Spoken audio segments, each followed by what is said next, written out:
Hey, how you doing? I'm doing good, man. All right. Cool. Welcome to this podcast is Uncalled For. What's uncalled for about it? Well, you can't tell anybody this. I'm listening. Oh my God, what are you doing? Don't be ashamed to be a supporter of Barack Obama for the next 2 years or for the rest of your lives, because you should be proud of what you've done. I worship Cthulhu just for the free beer. But you didn't even give him a chance for a wild card spot. Well, the name of this podcast is Stuff Uncalled For? This podcast is uncalled. Podcast, all right. Yeah, that was the most ridiculous ending to that game that I've ever seen. Oh my gosh, I gotta hurry up. Oh my gosh, I gotta hurry up. Oh my gosh, I gotta hurry up. We're looking at each other in the eye. We're not going to say anything derogatory to the other person. And, of course, neither of us is drunk. Another thing that differentiates Mormonism from Catholicism is I don't hear Pope Francis saying that he's a prophet, seer, and revelator. See, this is a disgrace. Hey, we're getting somewhere. And now, your host for this podcast, Mike Chernefsky. Fuji!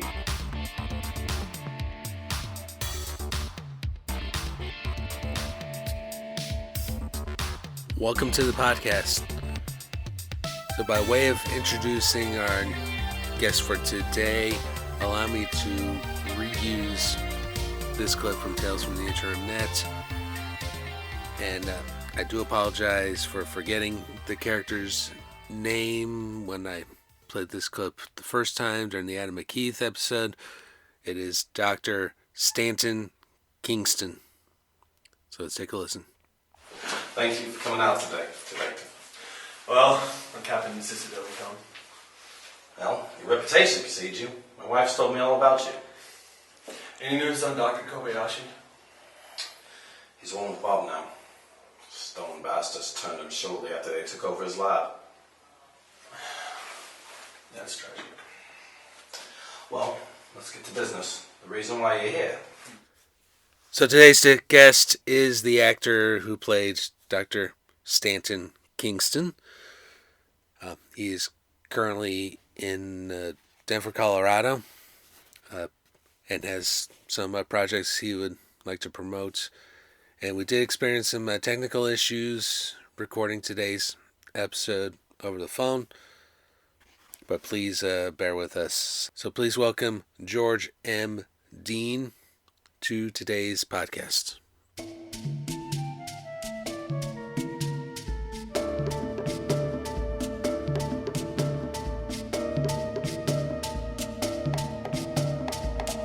Blog Talk Radio.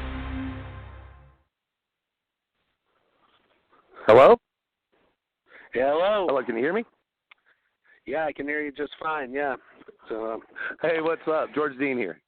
good to hear you. How you been? Fantastic, man. Things are going great. Except for all the snow, Yeah. but, you get through it. Yeah, as you do in you're in Colorado now, right? So, Yeah, correct. awesome.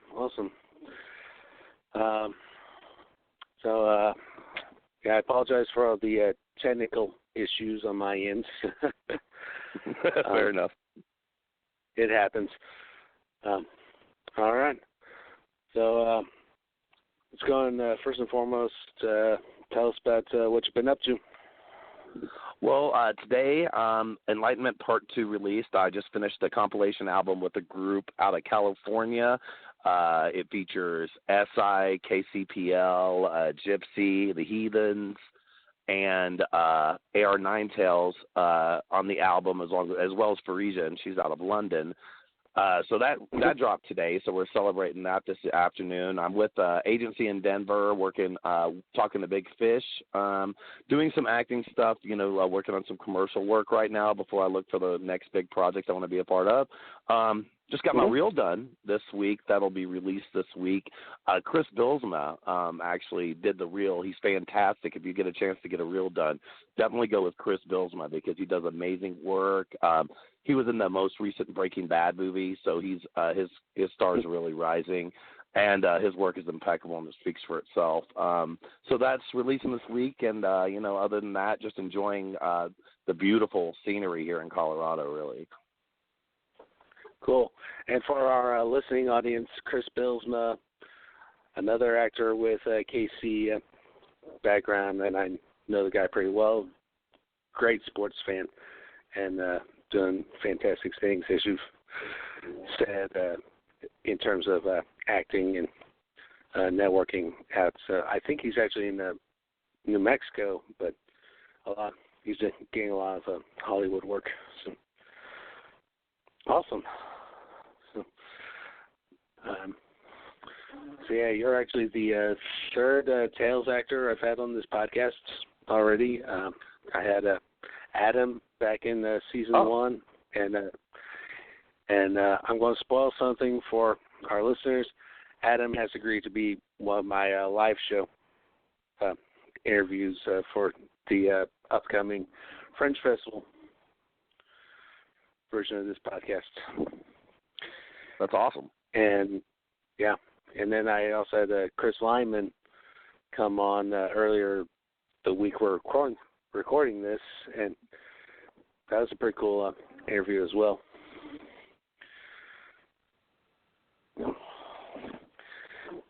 And I know for a fact that part of your show reel is probably included the stuff I sent you from Tales.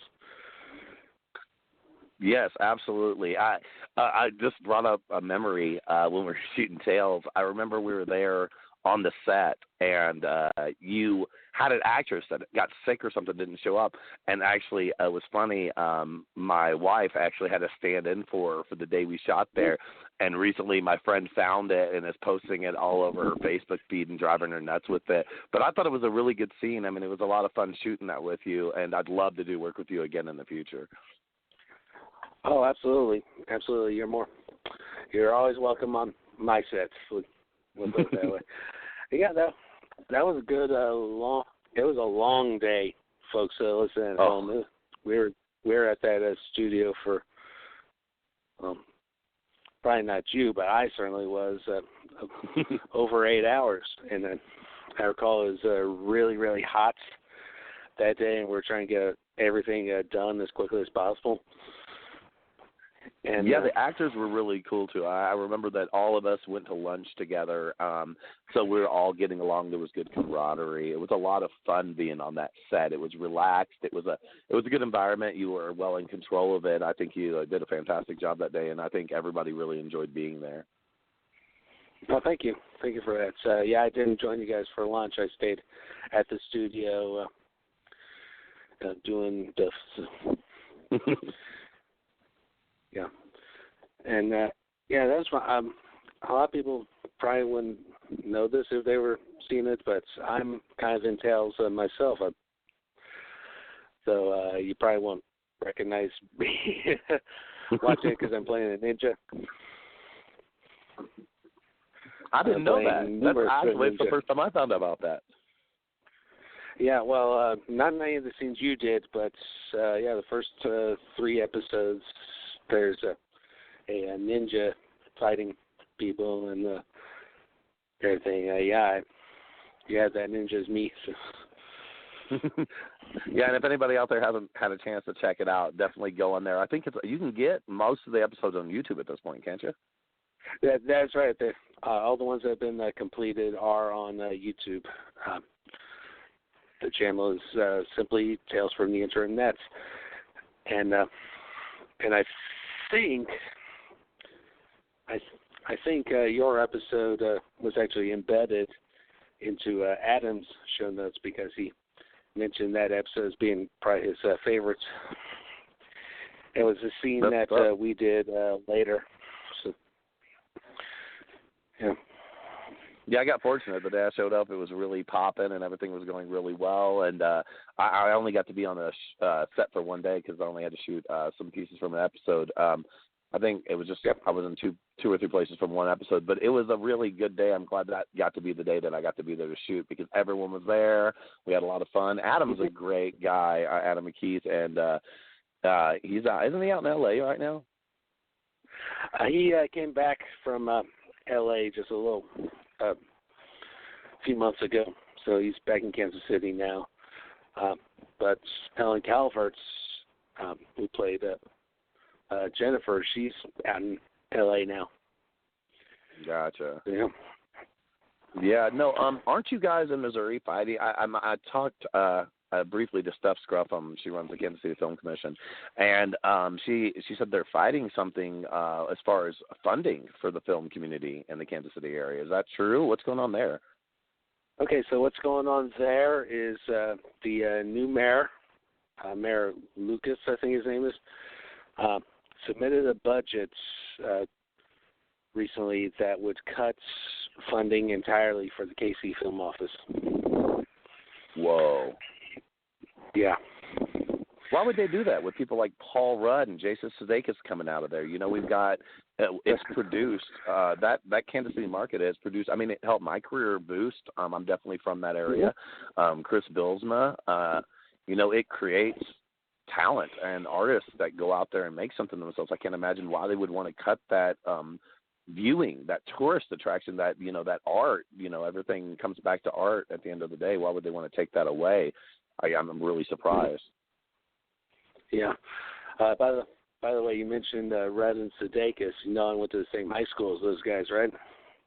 Oh, that's crazy, man. No, I didn't know that. Yeah. Yeah, they're both West Vikings, as am I. In fact, Sudeikis, his senior year is allegedly my freshman year there, 94.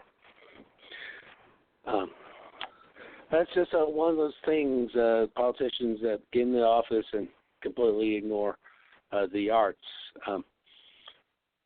Using Kansas as an example, the governor that shall not be named, I distinctly recall one of the first things he did was kill all funding to the Kansas Arts Commission. Yep. Yeah, I lived in Kansas for a while. After I moved there from Texas and was there for a while, and it was really, I guess I came there during a bad time. The governing was pretty rough, and there was no love for the arts. Luckily, they still had chances to, you know, pop out people like Kevin Wilmot and you know, Wes Studi, and I shot something there in Lawrence. So it's nice to know that you know, that Kansas, that actors and stuff still came there to shoot a few things and still cared about the arts there, even though there was no, like, backing from the state to, like, push that. That's right. And that's another good name. Kevin Wilmot's recently won an Oscar. Yep. And, of course, film professor at KU. Very nice guy. I met him once. Yeah, it was great because he set it up, filmed the whole there was a TV show I was in, From Ashes to Immortality, and he set up us to shoot at the museum there on campus at KU because he has such good ties there, which we would have never had the opportunity to shoot in that cool of a location without him. He's just, his star's really rising, and I'm really proud of Kevin and happy for him. We've known each other for a while, and he really, you know, made a name for himself and his vision. I liked his movie Black Klansman, but, you know, there was a movie right before that, Chirac, that really did well that he was a part of, and then one before that didn't have as much, people didn't talk about it as much, but it was called Planet Negro, and it was a really amazing movie as well. I mean, he's been doing this for a while. It's nice to see him finally get an Oscar for it. The one film I associate most with Kevin is CSA, Confederate States of America. Which is a alternate history. What would happen if the South had won the Civil War? Right. Yeah, his movies are very deep and understanding of a struggle that's been going on a long time for this planet, as far as color and the skin color of people and so forth. And that's what I love about the arts, which is why it makes me so mad when people want to cut funding to it, is because I know a lot of artists, and it doesn't matter if they're famous or if they're not. We all treat each other pretty much the same for the most part. You know, we all know what the struggle is. We all know what the work that puts it in. And I've hung out with A-list and shook hands with them and visited with them. I've hung out with people that, you know, are still doing stuff with their own phones. And they treat you the same. And that's what I love about the arts as far as a career goes, is because it's so beautiful the way we treat each other. Yeah, absolutely. I tend to agree. So what have you been working on? Aside from this podcast, right now the podcast has been the big thing I've been working on, and of course I'm going to be doing that live show. So spoilers ahead. I still do video work from time to time. Right now, most of it's contract work with the local League of Women Voters. I do teach chess part time to make a little money, and have recently started doing DoorDash deliveries as well. So. Yeah, that's the funny thing about the arts. We all have to have a little something extra until we really make it. And you can't even get insurance as a SAG until you hit $100,000 a year. A lot of people don't know that. So, you really got to really be making it. I recently did an HR consultant dig for like a few months just to make some extra cash. So, yeah, we all have to have our side hustles as well. That's the thing about being an artist. You have to be multifaceted. Yeah, that's true. That's true. Yeah, we hear the stories all the time with struggling actors waiting tables and hoping for their big break. Sometimes it comes, sometimes not so much, but just give them the opportunity. And I think the same is true behind the camera as well. Just give us the opportunity. If not, make your opportunities. Right. Like a lot of people say, I think it was Blake Robbins told me, it was one of the smartest things I've heard from somebody, is that he says, for starters, don't worry about what he called it, old fogies are doing. Focus on coming up with your crew. Stand by the people that have worked with you and have built art with you and come up with them. And that way, you'll have a bigger impact.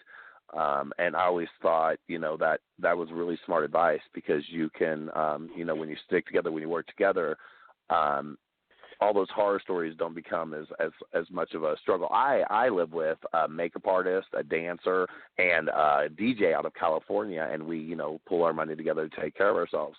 I guess, I don't know, like with acting, luckily, a lot of people don't talk about it. There's a lot of money in commercial work, not a lot of fame, but you still get to act. You have to do a lot of auditions, but you can make good money just doing commercials. A good national spot can pay $3,000 to $5,000 if you get a good company like Sprint or something like that. And you can do extra work all the time for like $100 to $200 a day, just picking up work here and there.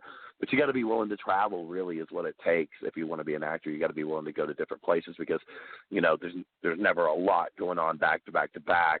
It's seasonal in a lot of places. Agreed. And there are a couple of local KC guys that I've seen. I know through the independent film community, and I've seen them in some pretty good commercials. Trevor Martin, for example, did Kaminsky's commercial.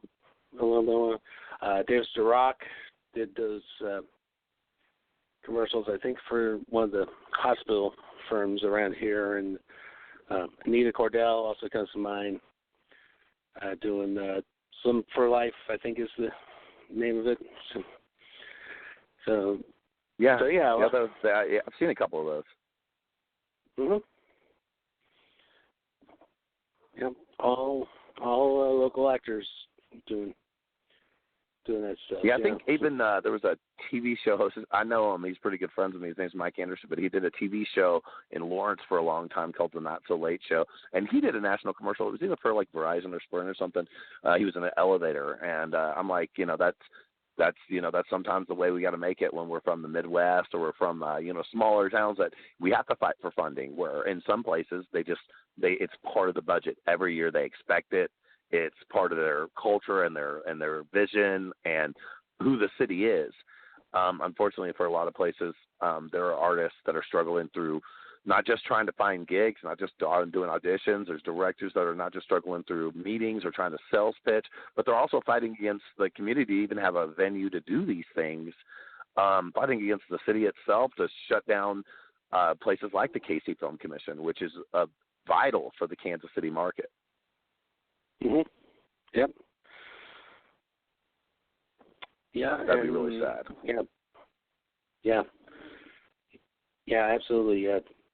Politics this is what politics is all about, putting money into things that should be contributing the community, and arts and film, I feel, is a big part of that, and it's always a shame to see politicians kind of ignore that segment of the community, and I've experienced it on the politician side of things as well. And you've been in the political arena, isn't that correct? That's correct. Ran for city council in Overland Park back in 2007, and then 2016 ran for the state senate. And I feel like I didn't get nearly as many votes to get out of a primary, but of those votes I did get, so the ones who told me about it were from the film committee. More name dropping. Jason Turner. Yeah. And, Jason's a good guy, and also a really good filmmaker. In fact, I dare say even better filmmaker than me, and that's fine. But he is a really cool dude and really creative. And heck, before we started Tales, because his big project's also police procedural and cyberpunk, we talked, and just to make sure that I wasn't inadvertently stepping on his toes.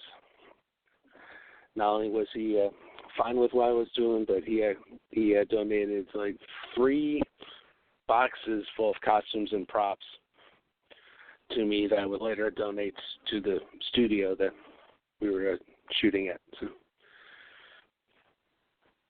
That's what's up. Yeah, he's got a good vision. He does. I wouldn't call him a better filmmaker than you. I'd just say different.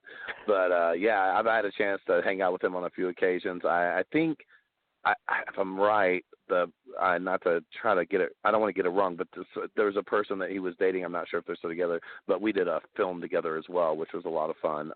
She was a wonderful person. And then I think I ran into him at Comic-Con a few years back when I was in the KC area. I came through town promoting Neosho Falls that had just won the 2018-2019 Best Action Short Film at the Hollywood Festival, and we had to hit the KC Film Festival because it was being premiered there maybe a year and a half ago or so. And I got tickets to go to Comic-Con. Funny story, I actually ran into an actor who was from a TV show called Shania Chronicles. I think Shania Chronicles. His name is Manu Bennett. My wife is a huge fan. She loves Shania Chronicles. So she's sitting there stuffing her face with cheese fries because she's starving. And I see him walking by. I said, "Hey, would you mind meeting my wife?" And she turns around and nearly spits cheese and fries on Manu Bennett.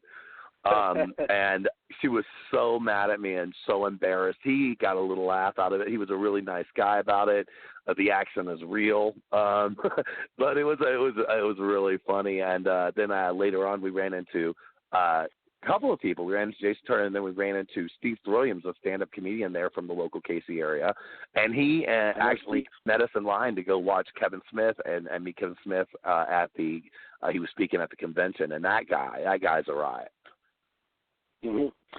Yeah, I've known Steve as long as I've been in the film community. So I have yet to get him on the podcast, but I will. And you Steve Williams, definitely should. He's one of the funniest guys. Mm-hmm.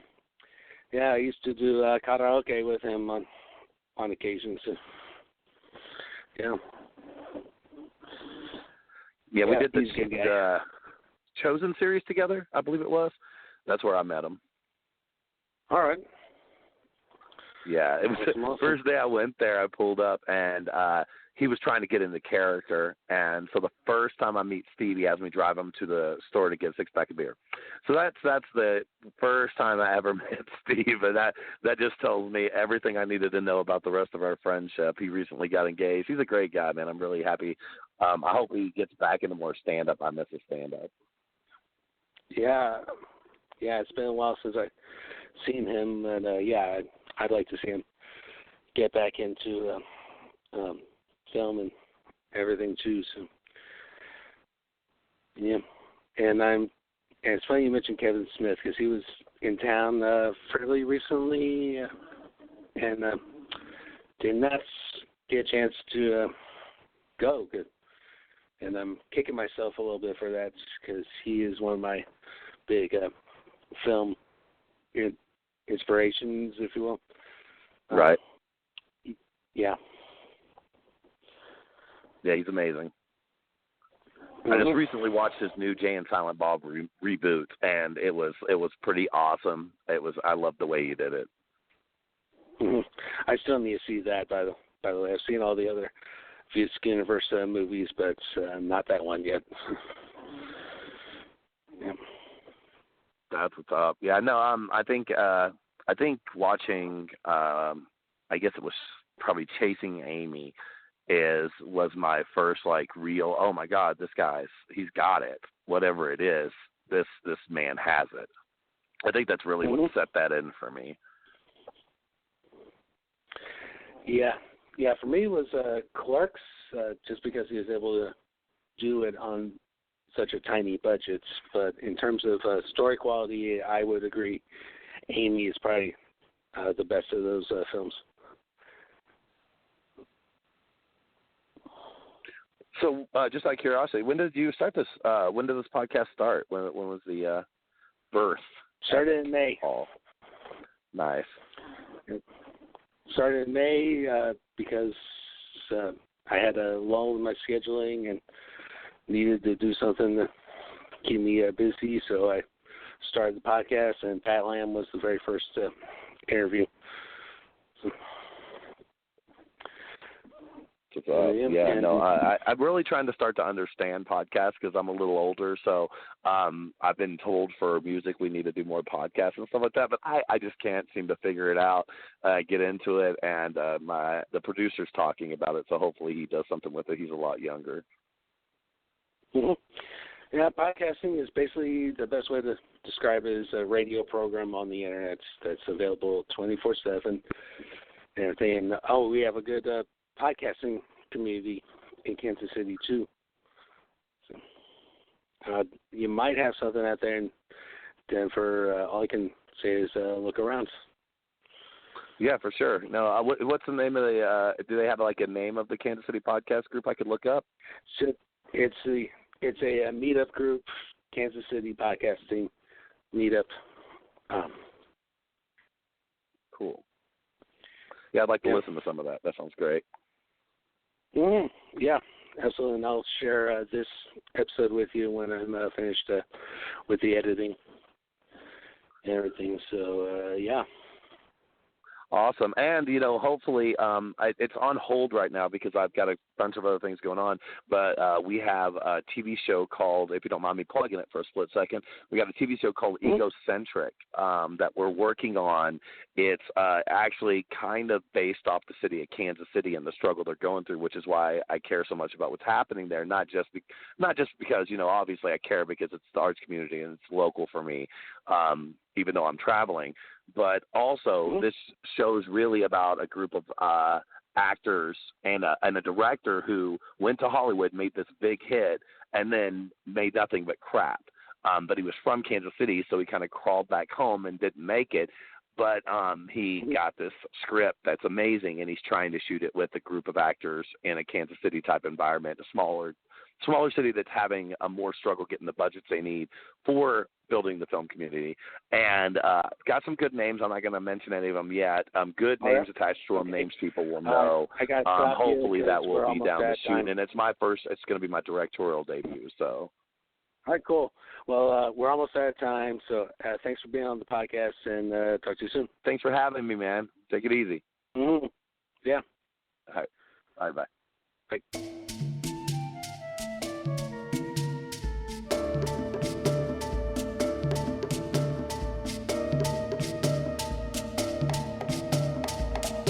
So thanks again, George, for being on the podcast today. Ways that you can help the podcast, of course, tell your friends about it, subscribe to the podcast, like our Facebook page. And if you feel up to it, donate. Patreon.com/Mike Chernovsky. Also, please keep an eye out for the upcoming live version of this podcast is Uncalled For during the 2020 Kansas City Fringe Festival. Hope to see you then. Until next time.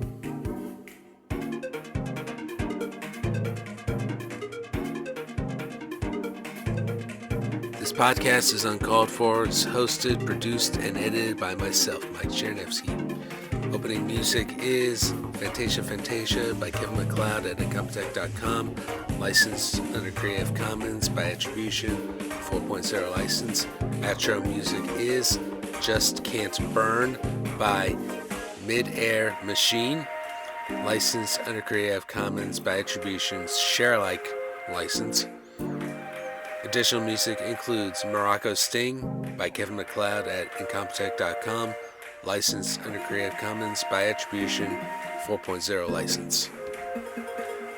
If you would like to support this podcast or any of Mike's other creative endeavors, please consider making a donation at patreon.com/Mike Chernovsky. That's MikeCzerniewski. Donations over $5 will receive a special thanks on a future podcast. Thank you so much for listening. We will see you next time.